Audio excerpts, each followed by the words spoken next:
It's a typical day on Mars. Ilsa, Reza and their daughter Remy can see the stars from their space base. She notices one in particular, bigger and brighter than the others. She knows it's not a moon and deduces it's the Earth, thousands of miles away.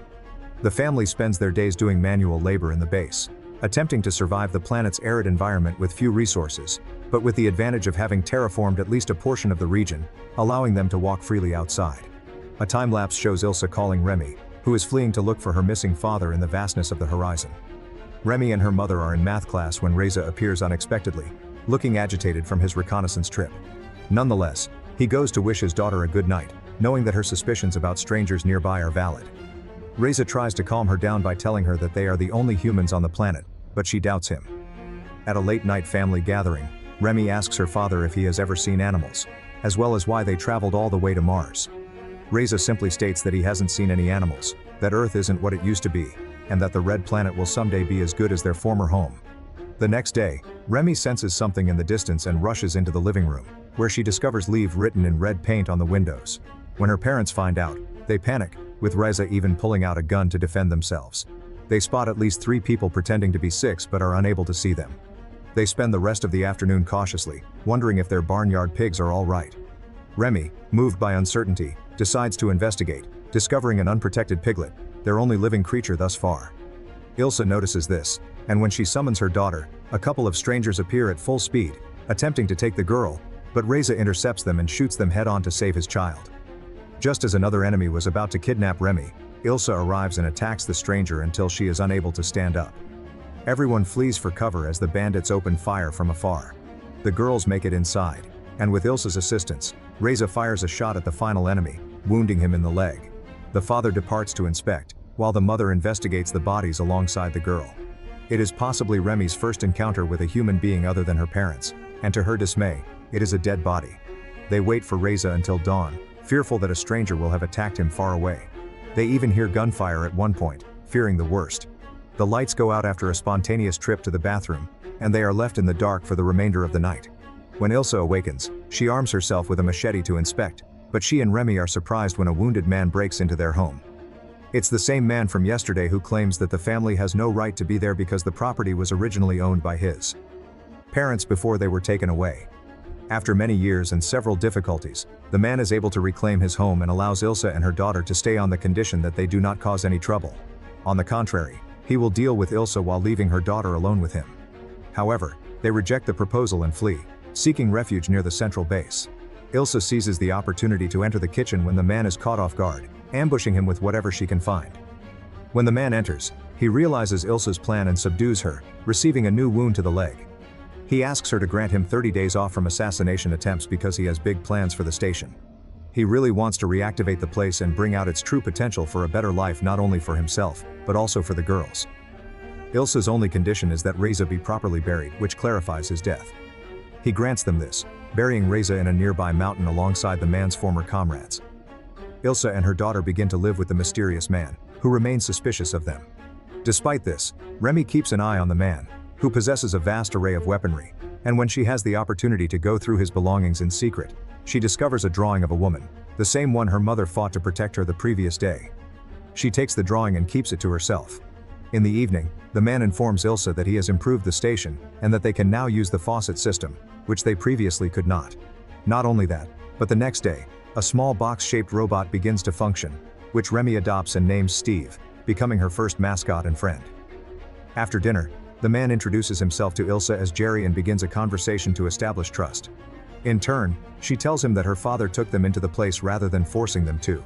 However, Jerry's father rejected them when he discovered they were from Earth, forcing them to defend themselves. Nonetheless, they were responsible for Jerry's mother's exile, so he harbors some resentment toward them. Even though they are no longer attempting to attack each other, tensions remain on the base in the days that follow. When Jerry asks Remy if she took his drawing, she denies it. Knowing it's a lie, the man lets her have it because she treats it like a treasure. Ilsa and Jerry develop a physical attraction over time, which Remy notices and, moved by discomfort, decides to leave the station alone, not even allowing Steve to follow her.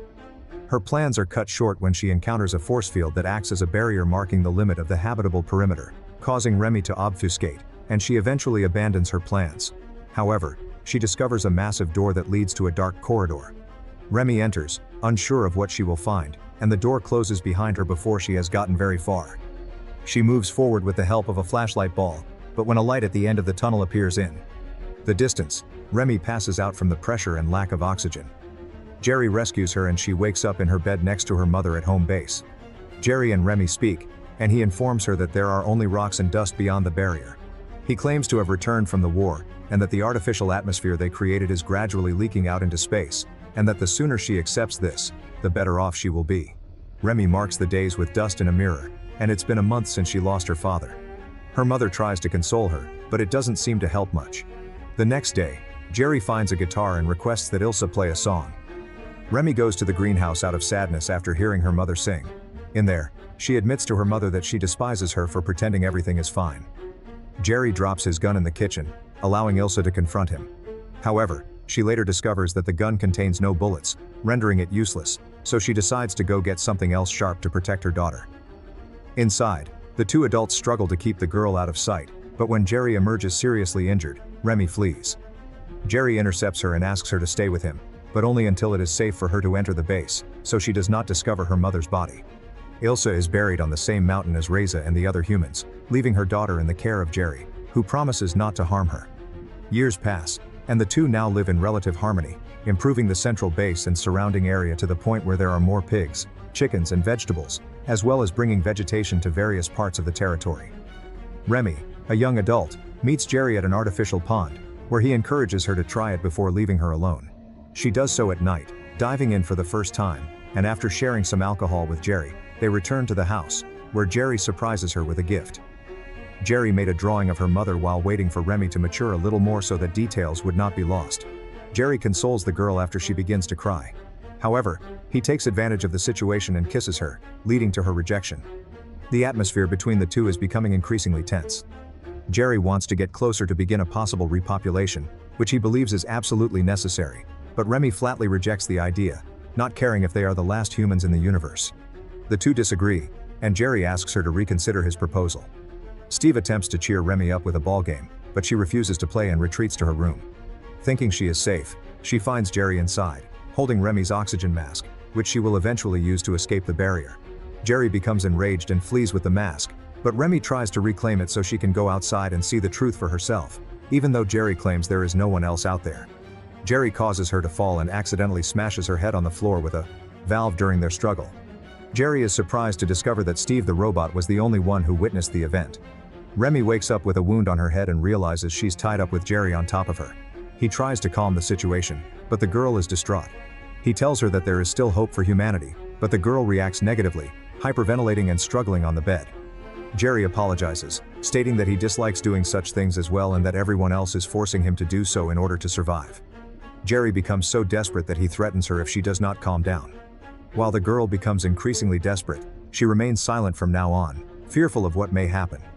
Just as Jerry is about to proceed, he is shot by Steve, who arrives to save the girl. Jerry is seriously injured in the neck, and instead of staying with Remy, he chooses to approach the robot and shoot it down. Remy frees himself and flees, while Jerry struggles in the kitchen. Through the window's reflection, he sees the girl aiming at him. He tries to save himself by telling Remy that she needs him just as much as he needs her, but she disagrees. Jerry was about to draw his gun to defend himself, but he chose to stop because he had a genuine fondness for the girl. Remy manages a direct headshot, leaving her alone on the base and throughout the territory. All she can do is sit and cry all night. She buries Jerry's body in the mountain, making her the base's last survivor and the only living thing besides the plants and a few animals. She takes a shower and surveys the surroundings, confident that no one else will appear. She is able to reactivate her robot friend, but it is insufficient to bring Steve back to her side. Remy spends her days alone, watching animals and surviving on her own. She remains sedentary, careless and sluggish, believing she has been touched by her mother in her sleep. She also starts having visions of Jerry prowling the base, and she ends up screaming at the top of her lungs in case anyone else can hear her. Her only company is the tiny Earth in the distance, and she wonders if anyone else is there. Nonetheless, she perseveres in repairing Steve and, after numerous attempts, is able to get him operational again in time to bid him farewell on her next voyage. The machine is saddened by the loss of its friend, and Remy goes to say goodbye to all the deceased on the mountain for the last time. Her final vision of her home is Steve tending to the pigs, and she marches to the cave entrance. Remy moves forward, wearing her oxygen mask while walking, and makes it to the other side as if nothing happened. She is both excited and nervous about seeing the great beyond, but to her surprise, all she sees is miles and miles of wasteland, completely booked for her to explore. There are no human civilizations on the horizon, only dirt and sand. She feels something behind her, and the girl notices the tunnel gates closing behind her, alone on the massive red planet.